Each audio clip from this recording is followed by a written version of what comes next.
If you're suffering from any kind of depression or anxiety, or you have impaired libido or general poor state of well-being, don't use Accutane. Another supplement you can look into is vitamin B5, Panthetonic acid. Acne is generally not caused by a Panthetonic acid deficiency, but megadosing Panthetonic acid into the 10 or 20 gram range will help to metabolize some of the fatty acids in the bloodstream, preventing sebum from forming to an alarming rate that causes pimples. So even though the pores or glands or hair follicles might still get clogged, the amount of sebum that you produce is not that sufficient to the point these pimples turn highly inflammatory or cystic.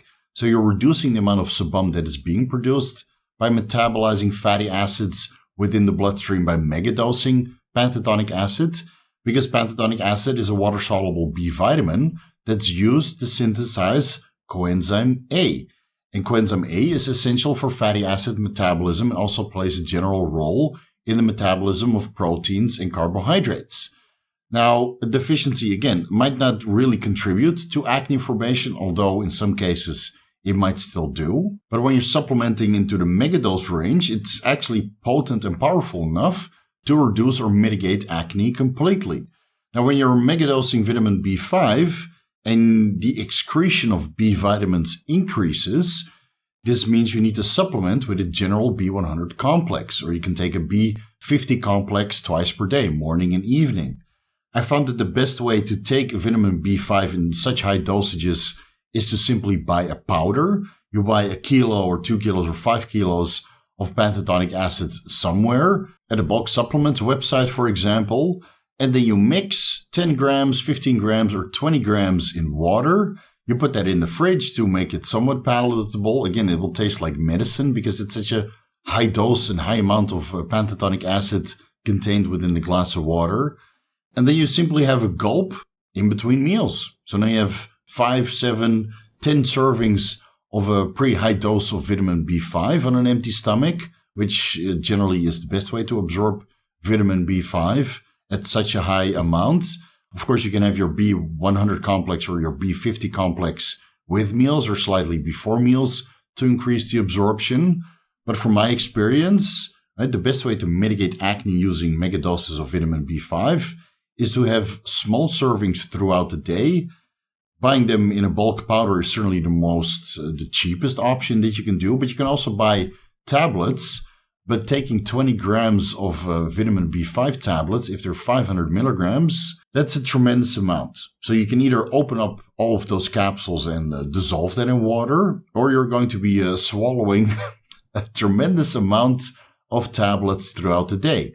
Some supplements offer a double dose of vitamin B5 in the form of 1,000 milligram tablet, but still, that's 20 tablets per day on top of all of the other health supplements that you're taking. So ideally, you get it in a pure powder form.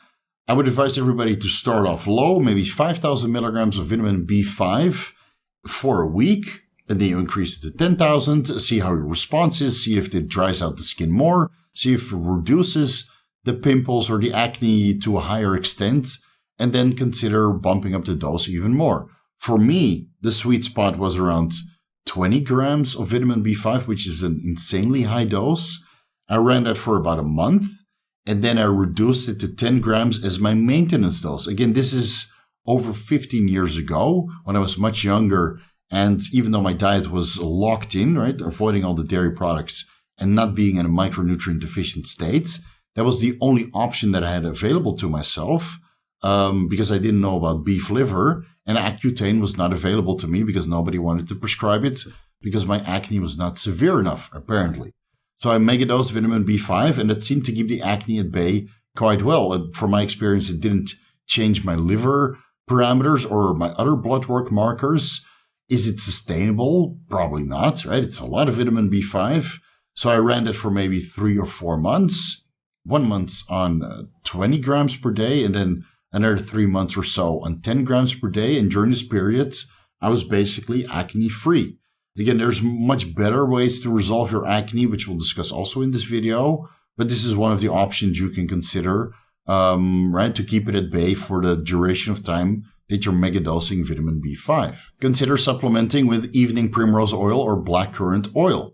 They both contain Gamma-Linoleic Acid. Blackcurrant oil contains a little bit higher concentration of GLA over evening primrose oil, but those are generally dosed a little bit higher in 1300 milligrams per one capsule.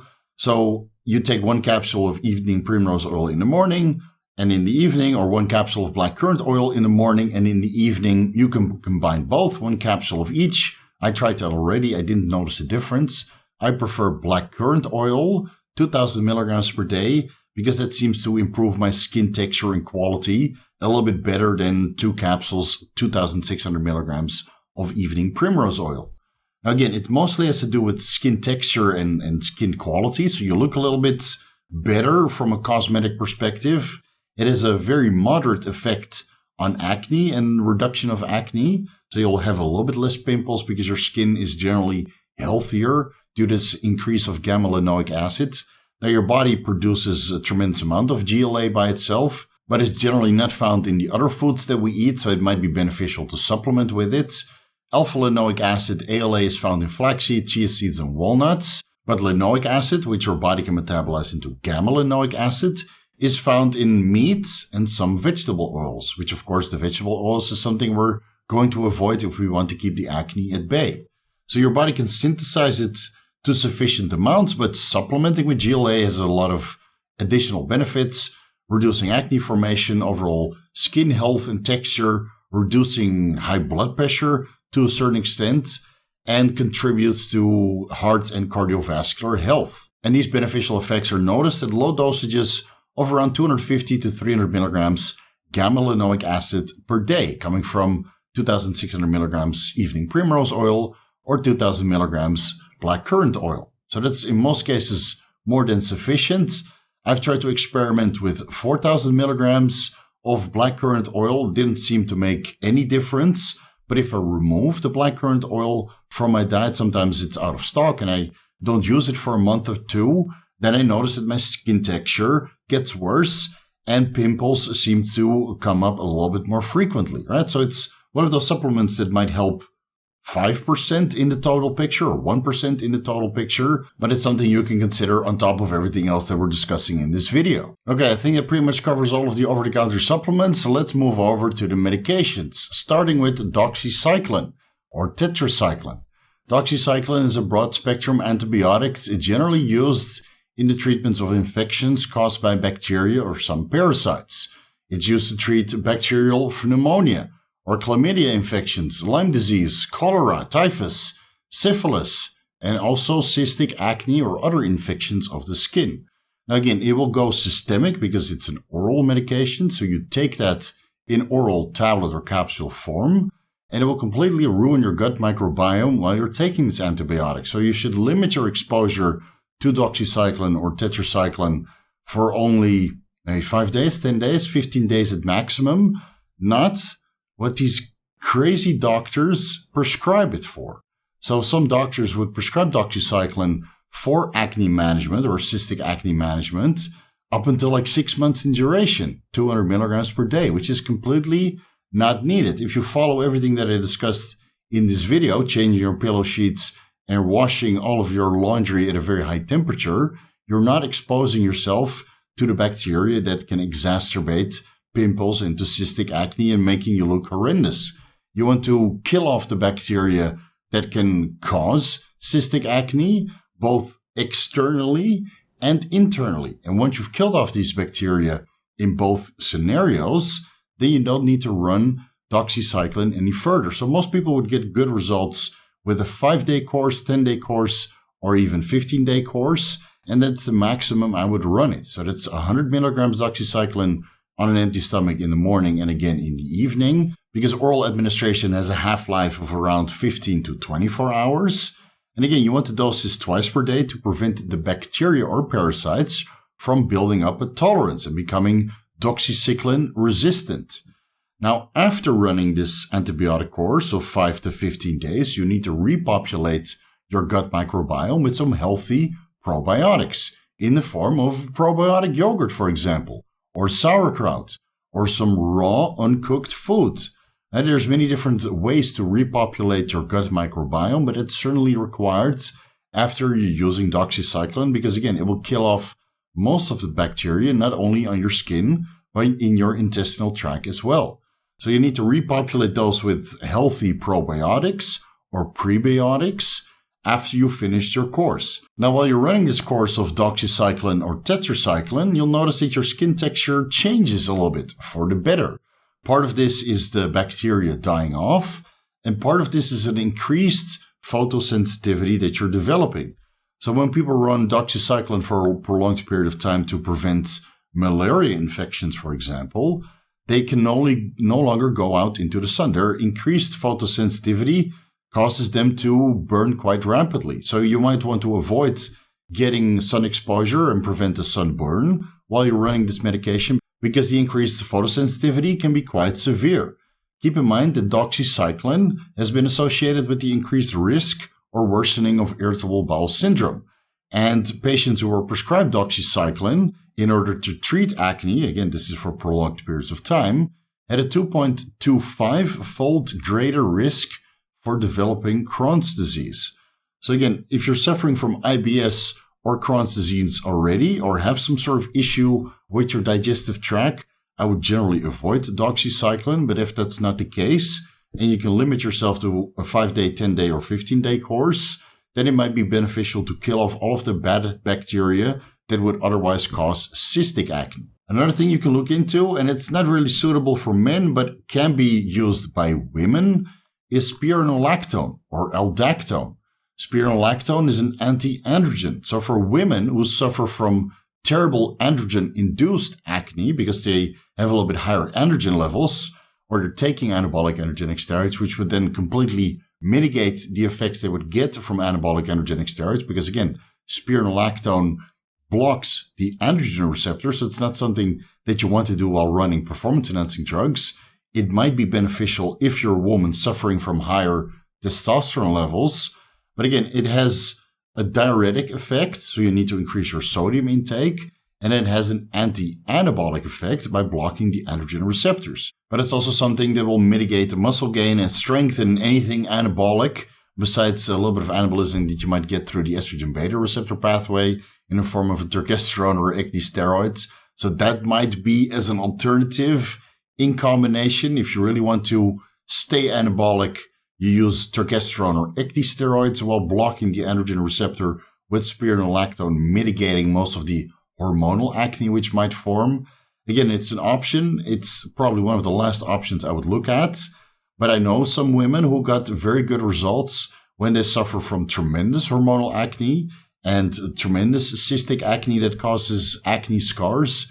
And then again, you might need to take some drastic measures and block the androgen receptor entirely, allowing this inflammation and this terrible cystic acne to go away while you're looking in other directions to keep your acne under control, being the diet or the hygiene and everything else that we discussed in this video. You can look into Tretinoin Cream. It's a topical, the only topical I would consider before resulting to Accutane. So you have Accutane being Isotretinoin, another derivative of vitamin A, and then you have Tretinoin Cream. That's a topical that you apply on the area where you suffer from acne the worst. So whether that's on your chest, your shoulders, your back, your entire back, or your face or your neck or wherever else, it's something you can consider before resulting to oral Accutane, which is basically end-stage acne management, where you have to tolerate a tremendous amount of side effects potentially. So this is basically the only topical you can consider. It will dry out the skin quite well. I've used it here and there occasionally. Then I mix the Tretinoin cream at a 0.025% with around 400 IU's vitamin E to get a little bit of this antioxidant effect. And of course, that's the mixed tocopherols and tocotrienols of vitamin E that I generally use orally. I crack open a capsule and I mix that with the Tretinoin cream at 0.025% and then apply it at the areas where I suffer from bad acne. You can actually just dab the areas where you have persistent acne that seems to form once in a while. So for me, that's here on the sides and sometimes a little bit around the nose. So those areas, I just have to tab a little bit and then mix that with vitamin E to have some antioxidant effect and ensure skin texture is sustained. Because if you use a lot of tretinoin cream, it will really thin out the skin. Right? You can use this topically to thin out the skin besides glucocorticoid steroids, which also are known to thin out the skin. It doesn't cause fat loss, but it will thin the skin to a certain extent, making that area, the muscle underneath, a little bit more pronounced. So again, I know what you're thinking. Can I use this for a bodybuilding competition? And the answer is yes. You can actually use tretinoin cream by itself or in combination with a glucocorticoid cream, which will inevitably go systemic. So ideally, you just use the tretinoin cream on particular stubborn body fat areas or areas with a thicker skin, being the back, for example, to thin out the skin at that area. Again, it will go systemic with the amount of tretinoin cream that you will apply in this area. So you will still potentiate some liver damage because, again, everything that absorbs topically will inevitably end up in the liver. And again, keep in mind that anything vitamin A retinol-based or vitamin A derivative will be stored in the liver as well. So while you might use it for a short window of time, the liver still needs to metabolize all of this vitamin A or vitamin-like compounds that you've been using, whether that's topical or orally, because it gets stored in the liver and it might take a couple months before everything is metabolized, returning the liver back to a normal, healthy, functioning level. Now, there are also retinol creams, which I've never had the opportunity to try myself or know anybody that tried a vitamin A retinol cream. I've used beef liver or cod liver oil, right, to increase my vitamin A intake through oral consumption, but I've never used it topically. I've tried tretinoin creams recently in combination with vitamin A because I feel that it works a little bit better for overall skin quality, but I don't have a comparison point with retinol cream. So I'm not really sure if it works. If it's better than tretinoin cream, it's something you can look into if you don't have access to tretinoin creams, whether that's 0.025% or 0.1%. Right? A retinol cream might be beneficial. Maybe it's even more beneficial than increasing your retinol intake through dietary measures. But again, I have no comparison point. So it's something you can consider, but you'll have to do additional research by yourself. And then last on this list, the absolute last resort is Accutane. Don't resort to this first. Try everything else that I talked about previously. I recommended everything that I just discussed to my clients, and the large majority of them were able to mitigate their acne without resorting to Accutane. But there are some token guys out there that try their absolute hardest and their best and try everything known to man to fix their acne, even come off steroids to really get a grasp of it, and it still doesn't work. So, right, the last end stage option that we have at our disposal is Accutane. Let's discuss all the potential risks and side effects first, so you know what you're getting yourself into. So besides the super dry lips and super dry skin requiring you to use lotion or maybe a lip balm before bed when some people breathe through their mouth, right, or continuous use of a lip balm, and those are just very topical surface level side effects.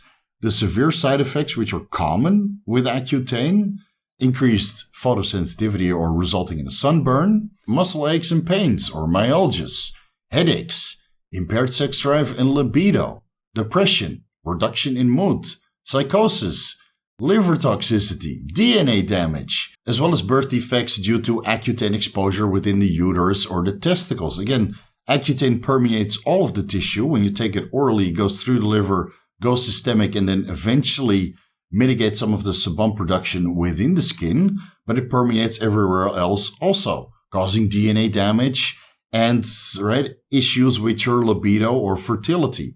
So it's something you need to be well aware of. You should always do additional research because I can't possibly talk about all of the issues associated with Accutane. I mean, keep in mind that Roche Holdings was sued many, many times up until 2009 when they discontinued the production of Accutane and had to settle multiple lawsuits due to the severe side effects that raw Accutane could cause in people that had it on prescription. So it hasn't been produced by Roche Holdings since 2009. Of course, there's many generic versions available. So there's an Accutane, an Absorica, Apnistine, Clarivis, Maorisan, Soritret, Zinatane.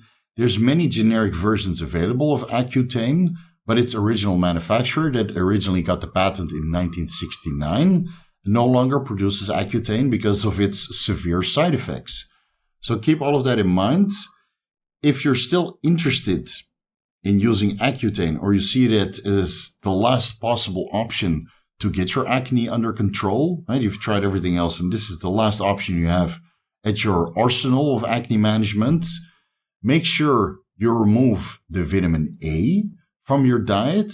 Because again, when you're going to use isotretinoin at higher dosages for months on end, you don't want all of this vitamin A being retinol and the isotretinoin to build up in your liver. So please limit the amount of retinol that you get from dietary sources to 1,000 IUs per day. That's the lowest daily recommended intake dosage. And you don't want to go over that, especially when you take 50 milligrams or 80 milligrams of isotretinoin per day, because it will all build up into the liver, causing hypervitaminosis A and severe toxicity with prolonged exposure. Next thing you need to understand is that the dry and cracking lips can easily be prevented with the lip balm, whether you use that before bed or throughout the day. Ideally, you get a lip balm with vitamin E. And I know, guys, I really like my topical vitamin E, but it seems to really help with skin elasticity and keep it hydrated and prevent dryness or cracking during the day. So if you use vitamin E topically once or twice per day, whether it's a lip balm or some sort of lotion at the very dry and troublesome areas, that prevents cracking. And right, the last thing you want is for your skin to split, causing it to bleed profusely, right? I've seen it happen with some of the people that use Accutane at very high dosages. The skin literally cracks and starts bleeding. Now again, if you live in a cold and dry climate, considering it's winter now in many of the places of the world, I would postpone Accutane exposure to the summer, when you're sweating a little bit more and the humidity is a little bit higher. Again, this also prevents the skin from drying out too severely. And even here in Thailand, during the supposedly winter climate with 15 to 18 degrees Celsius temperature, my skin gets dry also. So I would not possibly run Accutane now. I would rather do that in the summertime when it's a little bit hotter. I sweat a little bit more and my skin is generally betterly hydrated. Also keep in mind that you're now susceptible to increased photosensitivity and sunburn. So going to the beach or walking around in a tank top is kind of out of the picture, unless you use a very good sunblock. Factor 50, for example, that should surely prevent a sunburn while you're using Accutane and hopefully hydrate the skin in the process. If you're suffering from any kind of depression or anxiety, or you have impaired libido or general poor state of well-being, don't use Accutane at any dose, not 10 milligrams, not 50 milligrams per day. Don't use any dose of Accutane. Get that resolved first. Fix your libido, fix your mood, and your state of mind and your well-being. Fix that first before you consider Accutane. You're not going to use Accutane when you're depressed due to your acne. Use everything else that we discussed in this video to resolve as much of the acne as possible, which should already improve your sense of well-being and your libido as a result of it.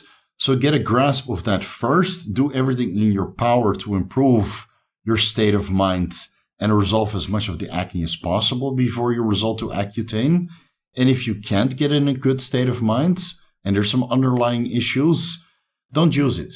Look somewhere else or use the Tretinoin Cream to, again, improve your condition the best way possible. Because if you already suffer from depression or low libido, any dose of Accutane will certainly make it worse. Keep that in mind, really, I can't emphasize it enough. There are people who committed suicide while running Accutane, and that's where some of the lawsuits were coming from. And if you do decide on using Accutane, please slowly build up your dosages so you can assess the tolerance with each increment. So you start with maybe 10 milligrams 3 times per week. You assess how you feel, see if you notice any changes, see if your skin gets drier or you notice a negative effect on your moods or libido for that matter.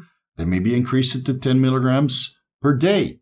Then the next week you increase it to 20 milligrams per day, 10 milligrams in the morning, 10 milligrams in the evening. And then you go to 30 milligrams per day or maybe 40 milligrams per day to a maximum of 1 milligram Accutane per 2 kilos or give or take 4 or 5 pounds of body weight. So me, for an example, being around 100 kilos, I would consider a maximum dose of 50 milligrams Accutane per day spaced out over 2 servings. 30 milligrams in the morning, 20 milligrams in the evening. But if you're 80 kilos, you limit yourself to a maximum of 40 milligrams Accutane per day. 20 milligrams morning, 20 milligrams evening. If you're 60 kilos, 20 milligrams in the morning, 10 milligrams in the evening, right? So you have a maximum dose, which is based on your body weight, being 1 milligram Accutane for every 2 kilos of body weight or every 4 to 5 pounds of body weight.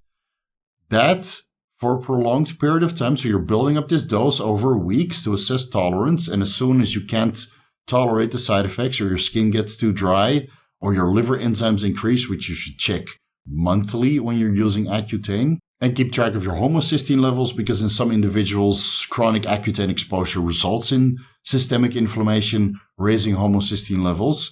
And that can, of course, contribute to cardiovascular disease as well. Monthly checkups of your entire liver panel. So that's the bilirubin, the globulin, the albumin, the liver enzymes, both of them, right? The ALT and the AST enzymes, and the gamma-GT levels. Everything that's on your liver panel, you check that monthly to make sure that your liver health is sustained, and you check your homocysteine levels to see if that's not increasing when you're increasing the dose.